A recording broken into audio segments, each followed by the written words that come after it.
këtë komunitet më të fuqishëm sa i përket disa marrëdhënieve që mund të ardhmen të ushtrohen me Beogradin zyrtar dhe krijon mundësi të reja që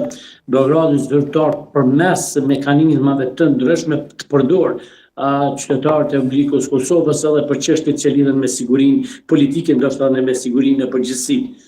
Nuk mund ta paragjykojmë tani se çfarë realisht do të provoj, për faktin se